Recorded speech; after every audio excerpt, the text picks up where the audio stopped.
Bueno, como les decía, no hay que ser tan genéricos. En el ejemplo que estaba dando, por ejemplo, em, de el efecto del teñido en la calidad de una tela, me he inventado ese nombre, ¿no? Como pueden notar, es un nombre bastante genérico.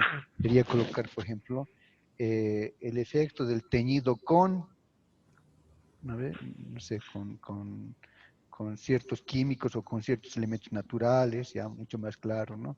En la calidad, y hablando de calidad, deben haber atributos, ¿no ve?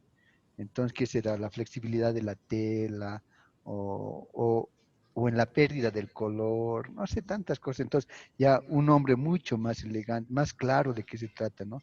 Entonces, sin llegar a otro borde, que sería que sea bien largo también el título. Por eso la idea es que tampoco exceda las 15 palabras. Y esto es una sugerencia, ¿no? Entonces, cuando hay compañeros que colocan, por ejemplo, yo me acuerdo en ingeniería electrónica decían robot hexápodo, sí, robot hexápodo que tiene 6 patitas.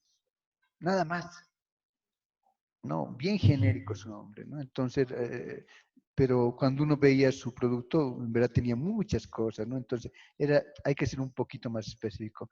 El otro ya sería también irse a otro lado, siendo un nombre bien largo, ya queriendo meter toda la información en el título, pero eso ya no le quita también,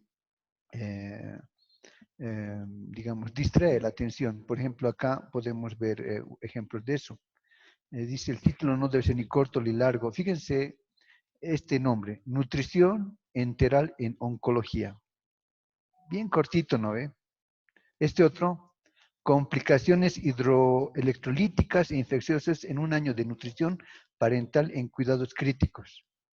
Ya no es tan cortito como este otro, ¿no? Pero me da un poco más de información. Pero fíjense este otro, conocimiento sobre el diagnóstico y tratamiento de la alergia y las proteínas de la leche de la vaca por un grupo de gastroenterólogos pediatras en Ibero.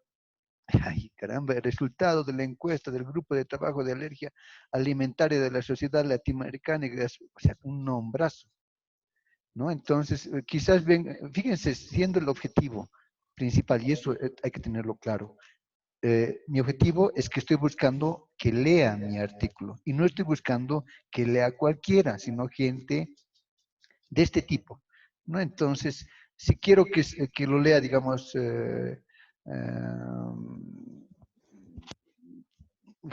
gente que tiene cierta formación, entonces le voy a dar y voy a colocar en mi título las palabras claves que ellos entienden, ¿no?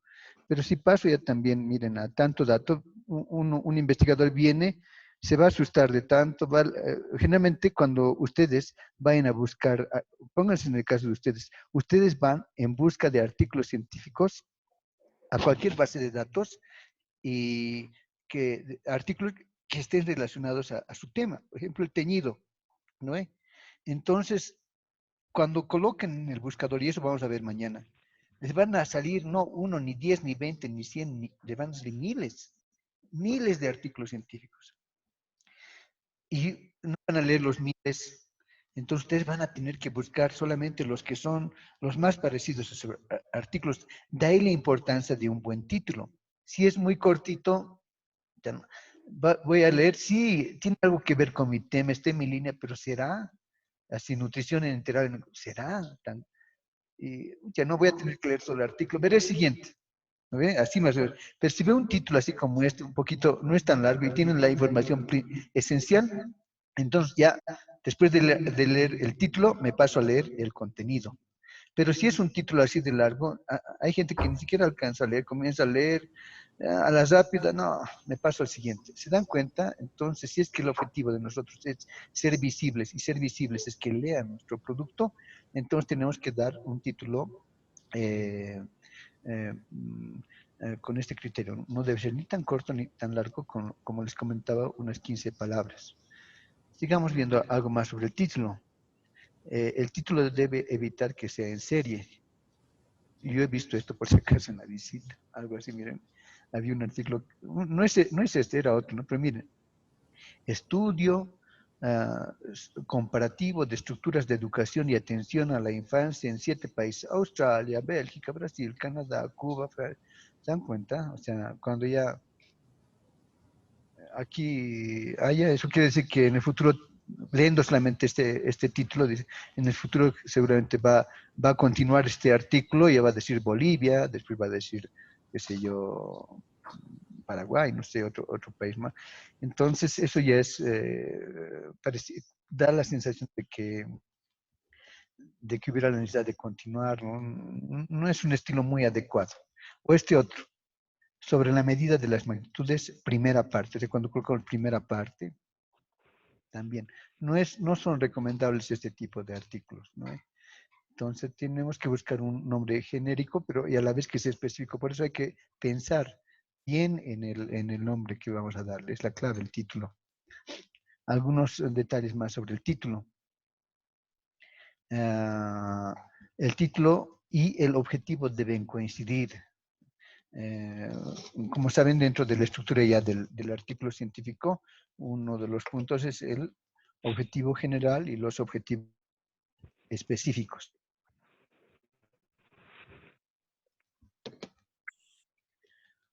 Y aquí justamente, miren el título: características clínicas y demográficas del paciente amputado, ¿no? Al que le han quitado una parte del cuerpo.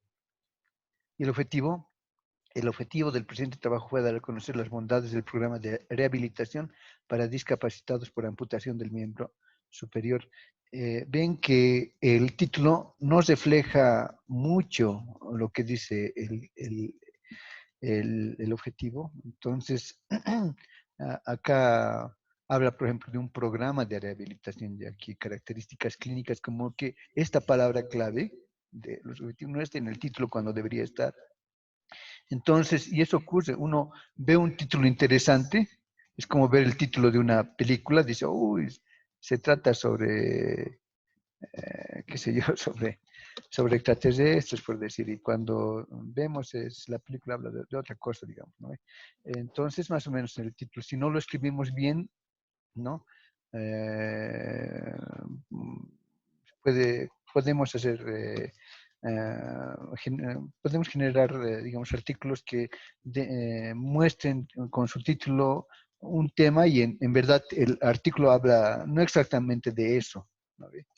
Entonces, hay que pensarlo bien también. Tiene que estar en coincidencia con su objetivo general. Pasemos al siguiente punto. Como habíamos visto, en la primera parte está el título, ya lo hemos abordado, ya hemos visto algunas recomendaciones, y este detalle también. El título tiene que estar en español y en inglés. A ver, si es que me están atendiendo, una preguntita a la sala. Voy a dar un minuto para que me respondan. En vez de colocar, y en inglés, puedo colocar el título del artículo científico, puede estar en español y en aymara. ¿Qué opinan? Me escriben por el chat, por favor. Un minutito nos daremos a modo de descansar. Preguntes, puede decir, por ejemplo, si sacan su revista científica como carrera, decir, el título tiene que estar en español y en aymara. ¿Puede ser eso o no? Sí. Comenten por el chat, por favor, para que yo lo lea, para que vea sus impresiones.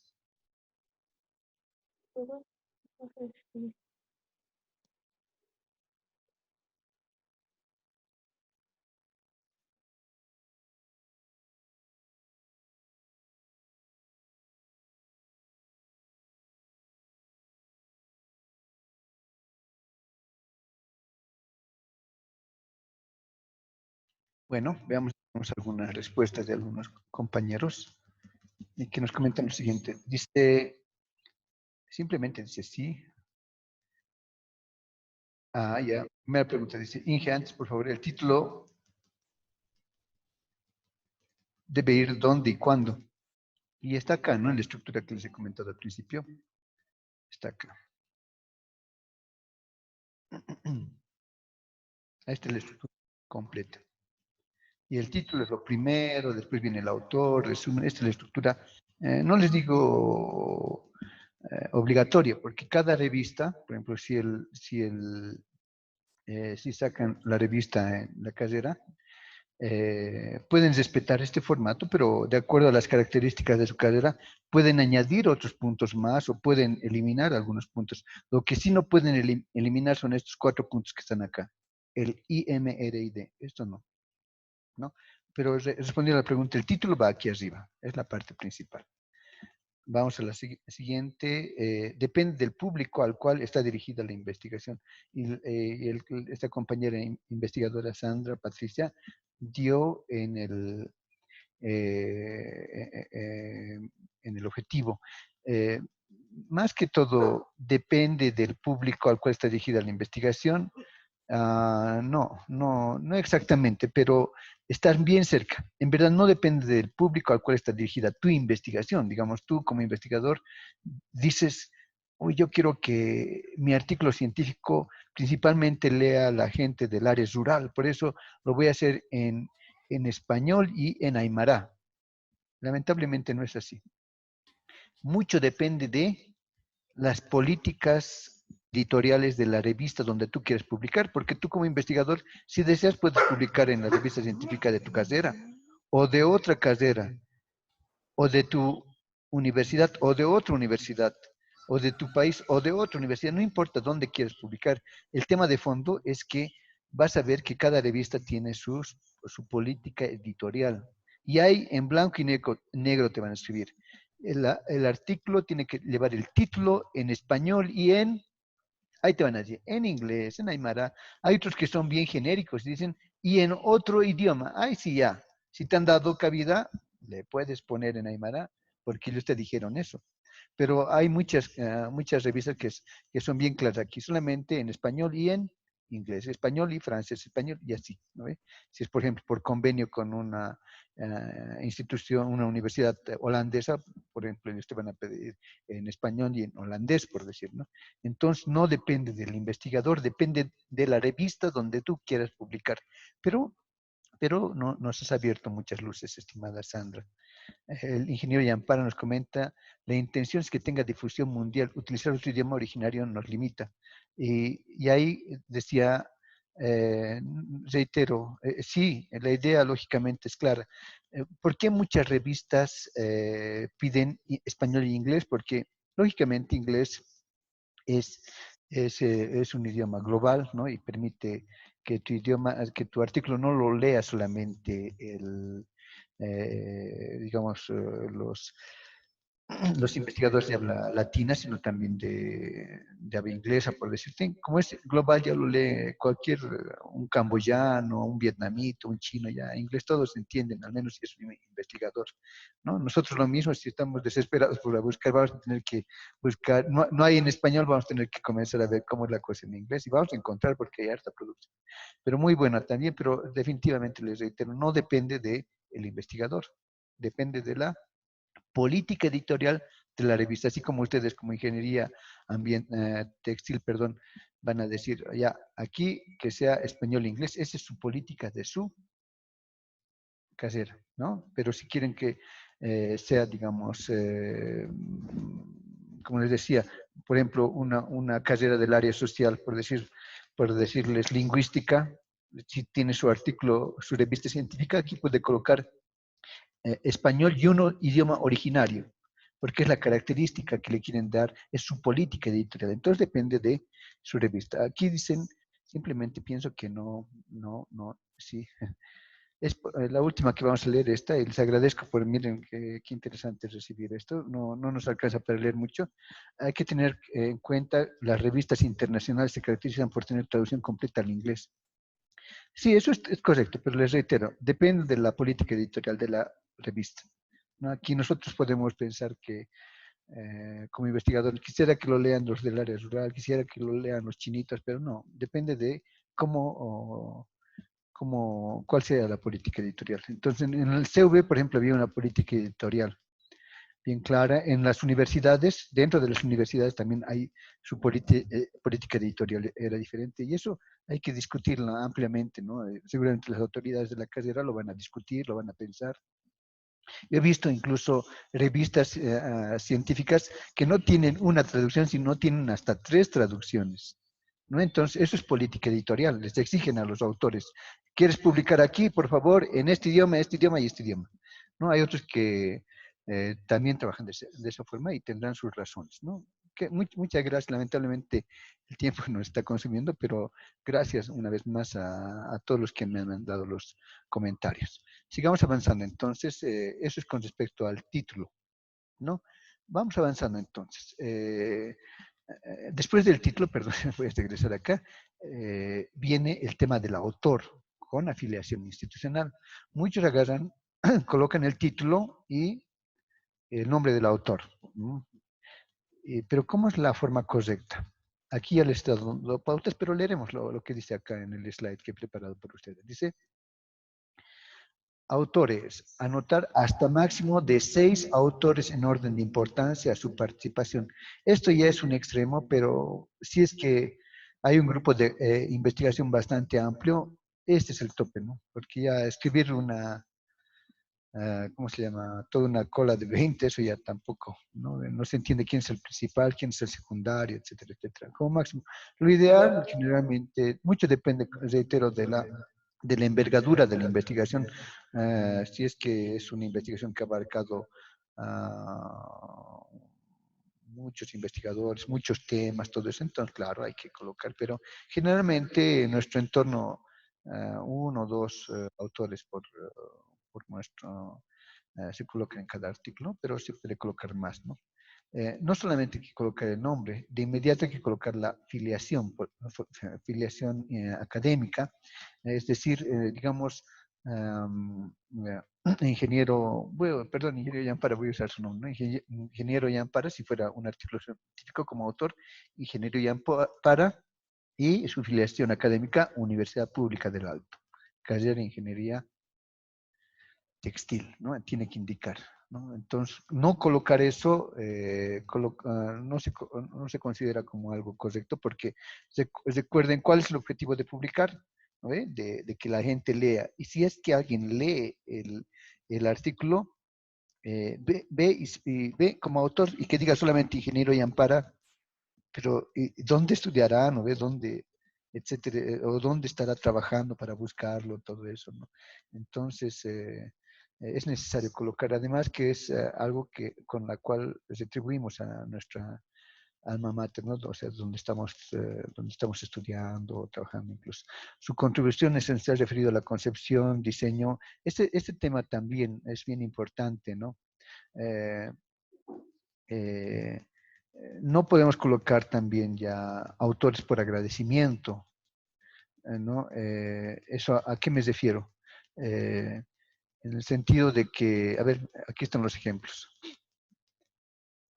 Inclusión de autores por error, ¿no? Como me están dando cabida 6, yo iré como autor principal, es decir, el primer nombre, y le voy a colocar a mi jefe más como autor, ¿no? Y a un amigo más, ¿no? Ya, ¿no? Aquí tenemos ejemplo, personal que realizó el estudio complementario, es decir, pónganse que ustedes están haciendo una investigación y tengan que realizar una encuesta y los van a colocar como autores del artículo a los jóvenes que les han ayudado a hacer la encuesta. No, bueno, hay que agradecerles, digamos, con un certificado, pero no dentro del artículo, porque ellos no han, y aquí está, no han contribuido en forma esencial y referido a la concepción y diseño de estudios, es decir, lo que hace el investigador es simplemente están apoyando, ¿no? Se les puede agradecer de alguna u otra forma, pero no colocarlos como autores, ¿no? Entonces, después puede ser también que hagas tu artículo científico y lo pases a una persona que es del área, ¿no? Para que te diga, mire, ingeniero, he escrito este artículo científico, antes de mandarlo a la revista, revísemelo pues, por favor, le dices, ¿no? Y ese señor agarra, te lo lee y le dices, después de que te lo lee y te corrige, mire, en calidad de agradecimiento le voy a colocar como autor. ¿Estará bien eso? Tampoco, ¿no? Porque tiene que haber contribuido en forma esencial en el diseño del estudio, ¿no? Pues él simplemente está ayudando, agradecerle de otra manera, ¿no? Quizás otra vez con un certificado, otra vez de la carrera, no sé. O para devolver favores, cualquier otro tipo de favor, ¿no? Me ha prestado plata para mis viajes y por eso convertirlo en autor. Pero yo estoy, ¿por qué estoy colocando esto? Porque ocurre, ¿no? Entonces, está al borde de falta de ética, colocar, ir por estos caminos. Por acuerdo entre partes también ocurre, es decir, hemos visto ese tipo de situaciones. Esto, lógicamente, las revistas tienen sus formas, lógicamente, de poder. Cada revista tiene sus instrumentos para poder verificar de que no se cometen este tipo de situaciones, pero éticamente no corresponde. Por ejemplo, en el tema de acuerdo entre partes, es más o menos lo que hemos podido observar es lo siguiente. Yo escribo un artículo científico y como primer autor y lo coloco como segundo autor a un amigo mío por un acuerdo que tenemos. ¿Y cuál es el acuerdo? Que cuando él escriba otro artículo científico, a mí en su artículo me coloque como autor. Así ya estoy produciendo también, ¿no? Entonces, eso es éticamente incorrecto. Entonces, y otro por ignorancia o costumbre, ¿no? Entonces, qué sé yo, ¿no? Ahí te colocas como autor, uy, no, a mi papá le agradeceré punto y coma en nombre de mi papá o punto y coma en nombre de mi docente, cuando el docente, digamos, solamente, digamos, ha ayudado en, o sea, no ha sido autor como tal o el nombre, o por costumbre, dicen, ¿no? Costumbres, digamos, eh, al, al, podría ser al coordinador de investigación, ¿no? Ah, no, tiene que ir, o el nombre del director de carrera. Puede ser, pero si es que participan, ¿no? De la investigación, tiene que ir. Entonces, pero sinceramente es lo que sé, lo que he visto, ¿no? Que ocurre. Entonces, ya hablando cuando ocurre el proceso de la publicación, hay el tema de la conversación, intercambio de información entre el autor y el redactor. Y ahí es donde los redactores me comentaban este tipo de situaciones, ¿no? Entonces, ahí se detectaba. Entonces, no es recomendable que se cometan ese tipo de errores. Miren, aquí está la forma en la que va entonces, correcto. Aquí está el nombre del, del artículo, aquí está la parte, la traducción en inglés en este caso, y aquí abajo viene los nombres de los autores, ¿no? Y lógicamente su filiación. Todos ellos, todas estas personas, como en el caso de ustedes, pueden ser dos investigadores y no van a colocar José Luis Pérez Navero, Universidad Pública del Alto, carrera de Ingeniería Textil. Dorao Martínez Romillo, UPEA, carrera de Ingeniería Textil. No, si todos son de una misma filiación académica, entonces directamente colocan los nombres y seguido ¿no? UPEA, carrera de Ingeniería Textil, como en este caso, grupo de trabajo de nutrición, etcétera, etcétera, ¿no? Entonces, esta es la forma correcta, lógicamente, de escribir los autores, ¿no? En la revista Ciencia al Día, esto también depende mucho de la política editorial de la revista, ¿no? En el caso de esta revista, es una revista que se ha publicado en el Sevier, es de ahí que he sacado estos nombres, lo tienen así, pero por ejemplo en Ciencia al Día pedíamos también que esté el correo electrónico, ¿no? Entonces, aparte de colocar el nombre, también se colocaba el correo electrónico de los autores. Eso depende nuevamente, ¿no? De las reglas que se ponga en la revista.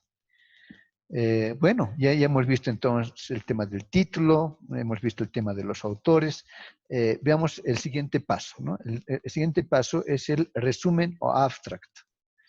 Y esto tiene su razón de ser, ¿no? Algunos lo toman como algo, digamos, que es muy redundante, si de eso estoy hablando en el artículo, pero sinceramente el resumen o abstract es importante desde el punto de vista de la difusión de su artículo científico y justamente ese es el objetivo.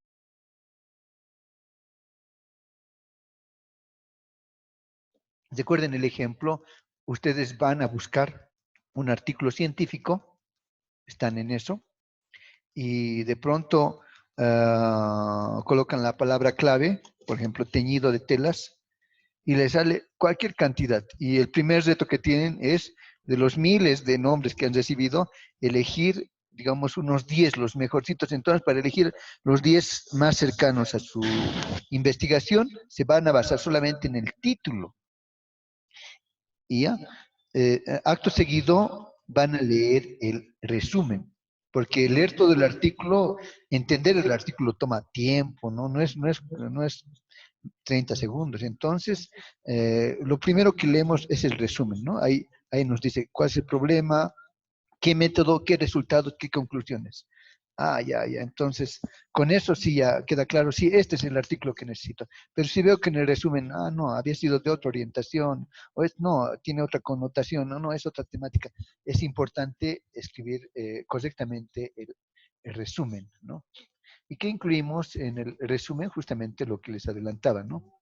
La introducción, que lo pueden tomar como la problemática. Un poquito más tarde vamos a pulir eso también con más detalles. El método, los resultados y la conclusión, así en forma breve. Y escribir el resumen en verdad es un arte. En verdad, como redactor de la revista Ciencia el Día del CV, aquí es donde, era una de carteos pues con los autores. Esto debido a que habían ciertos elementos, porque aquí la redacción tiene que ser muy buena, ¿no? El autor tiene que, tiene que tener una capacidad de abstracción y síntesis de todo lo que quiere decir, o sea, lo mucho que quiere decir en su artículo tiene que sintetizar y escribirlo en el resumen, ¿no? Eh, entonces, hay estilos para hacer el resumen. Fíjense que aparte nos quedan 10 minutos más, a ver si esto más acabamos y después lo demás lo veríamos mañana. Eh, fíjense que, eh, bueno, esto de las palabras clave luego les comento, es necesario comentar también eso. Veamos en la estructura del resumen. Tiene lógicamente esta estructura, tiene que tener estas 4 partes, y aquí hay un estilo elegante para hacer resumen. Y hay otro que no es tan elegante, pero sí es entendible. Veamos de qué se trata. Eh, bueno, algunas particularidades más del resumen. El resumen debe ser de un solo párrafo, conteniendo los objetivos, métodos, resultados y conclusiones. Y hacer esto es un reto, que en un párrafo nomás, entre estos 4 partes, es todo un reto. El resumen no debe exceder de 250 palabras y ha de orientarse a definir claramente de lo que el artículo trata. Y esto puede tener un reto aún mayor cuando yo he visto algunas revistas científicas que no piden, la media, casi la mayoría pide 250 palabras, pero hay algunas, he visto, que piden solamente 100 palabras. Eso ya, es complicado, ¿no? En el momento de redactar, porque hay veces no colocas lo principal, obvias, y estás colocando datos innecesarios. Por eso es un arte. Fíjense, por ejemplo, este resumen en un solo párrafo, una forma bien interesante, ¿no? ¿Por qué digo eso? Fíjense en lo siguiente. Lo interesante es la transición. Lo podemos leer, aunque no es exactamente de nuestra área, pero nos va a ayudar, no hagan énfasis en el tema, sino en la transición de ideas. Porque aquí la clave, lógicamente, es como hablo de un tema y suavemente paso a otro, hablo de una parte de mi artículo y suavemente hablo a otra parte y a otra parte y así. Fíjense acá lo que dice. Eh, Aquí dice como título, que nos sirve como referencia, Nutrición infantil y rendimiento escolar. El conocimiento actual sobre nutrición y desarrollo cognitivo carece de datos experimentales que permiten establecer con certeza la interrelación entre malnutrición y rendimiento intelectual del niño en la escuela. Fíjense, con esas 3 líneas ha descrito la problemática de la investigación, la problemática. ¿Y cómo he hecho la transición a la siguiente parte? Con estas sencillas palabras. Aceptadas estas limitaciones, o sea, lo que acabo de leer, se resumen Principios básicos sobre crecimiento, desarrollo infantil, algunos estudios recientes sobre desnutrición y función cognitiva de la edad preescolar, ¿no? Ya está haciendo como una transición suave al método. Al intentar la exploración de estas interrelaciones, se puede asumir que la función cognitiva del escolar y su rendimiento intelectual están influidos por su historia nutricional y el ambiente psicosocial y familiar que marca su crecimiento y desarrollo. Ya aquí ha entrado de lleno al método. Investigaciones neurofarmacológicas han revelado cambios duraderos que aunque no permanentes, en la función neural receptora del cerebro como resultado de un episodio temprano de malnutrición energético y ha entrado al resultado. Fíjense que esa transición tan suave, ¿no? Una redacción bastante elegante. Y por último, fíjense cómo pasa la siguiente parte. Estos hallazgos, cuando hablamos de transición suave, es que utiliza lo que, por ejemplo, en la primera parte dice, con unas palabras suaves, no ha hecho como no ha pasado de una idea a otra bruscamente, sino ha usado lo que dijo anteriormente para escribir lo que va a escribir ahora. Y al último dicen, miren, con estas palabritas, estos hallazgos, con eso ha unido lo que dijo en los resultados para hablar de sus conclusiones. Porque esta partida es conclusiones. Estos hallazgos indican que funciones cognitivas alteradas por la desnutrición pueden estar más en relación con respuestas emocionales a situaciones de estrés, etcétera, etcétera, ¿no? Eso es arte, ¿no? Hacer esa transición, porque generalmente cuando nos dicen, en tu resumen tiene que estar introducción, tiene que estar métodos, tiene que estar resultados, tiene que estar conclusiones, hacer la transición.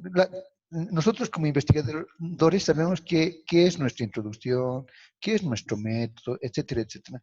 Pero hacer la transición, ¿no ve? Eso es lo que cuesta. Hacerlo en forma suave, como en este ejemplo, en verdad requiere mucho tiempo para pensar. Esto seguramente le ha costado al investigador varios papeles arrancados, botados, no sé cuánto tiempo, ¿no? Quizás días, digamos, ¿no? Para poder hacer que sea una escritura tan suave y tan elegante como acabamos de leer.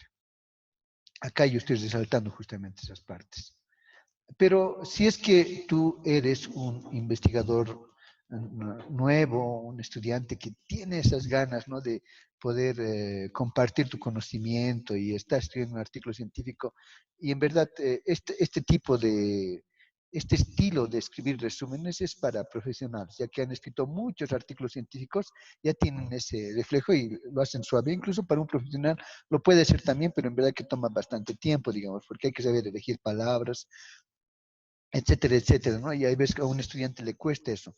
Pero si eres estudiante o un docente que quiere comenzar a escribir sus artículos, no hay pena, como se dice, porque hay otro estilo también, y es este estilo. ¿Lo pueden ver? Lo voy a agrandar un poquito. Y el estilo está acá. Es decir, resumen, fíjense, un párrafo para introducción, otro párrafo para métodos, otro párrafo para resultados y lógicamente aquí abajo va a haber otro párrafo para conclusiones. En la revista Ciencia al Día aceptábamos ambos estilos. Es decir, si algún autor venía con un estilo tan elegante como este que estamos viendo aquí arriba para hacer su resumen, bienvenido. Pero si venía otro autor con su resumen así en forma tan escrita en forma de párrafos, un párrafo solamente que habla de introducción, y no hay aquí transición de uno al otro, como pueden ver, directamente es como un subtítulo y lo que es, otro subtítulo y lo que es, pero también se acepta, ¿no? Pero la cosa es que sea bien puntual, ¿no? Lo más compacto posible y dentro de las 250 palabras o lo que disponga la revista científica. Aquí hay un comentario, perdón, dice, claro, definitivamente se está grabando por si acaso y eso le voy a remitir al coordinador, no se preocupen. Bueno, ahora bien, acá se nota mejor, ¿no? Introducción, material, métodos, resultados, y etcétera. Quisiera comentar también algo más sobre el tema, bueno, aquí algo sí, el tema de las palabras clave. Algo que he visto cuando estábamos justamente analizando, perdón, sí, revisando los artículos científicos que llegaban allá al CV, era lo siguiente, donde decía palabras clave, ¿qué es lo que hay que colocar? Y hay algunos autores con muy buenos artículos, quizás eran nuevos, pero sus artículos eran muy, muy buenos, pero aquí, ¿saben qué me colocaban? Digamos, a ver, vamos a tomar este ejemplo. Nutrición infantil y rendimiento escolar. Entonces me mandaban la palabra nutrición, dos puntos, y qué significaba nutrición. Rendimiento escolar, escribían dos puntos, y qué significaba, como un glosario. Y eso es incorrecto. Aquí solamente hay que colocar palabras. No tenemos que colocar nada más que palabras. En algunas revistas yo he visto que colocan glosarios. Por eso mucho depende de la política de la revista, ¿no? Muchas revistas sí permiten, otras no. Pero definitivamente palabras claves son solamente palabras, no tiene que haber un glosario. ¿Y cómo, no, cómo puedo colocar las palabras claves correctas? Pues para que tengan una idea, yo les recomiendo lo siguiente. Imagínense que han publicado su artículo científico. Basémonos en ese artículo que estábamos diciendo anteriormente. Y este era, si mal no recuerdo, el efecto del teñido en la calidad de la tela, digamos, ¿no? Me he inventado ese nombre. Entonces, si yo quiero que la gente busque, ¿qué palabras clave quiero que encuentre? Entonces, seguramente una palabra clave será teñido, ¿no? Otra puede ser calidad de la tela.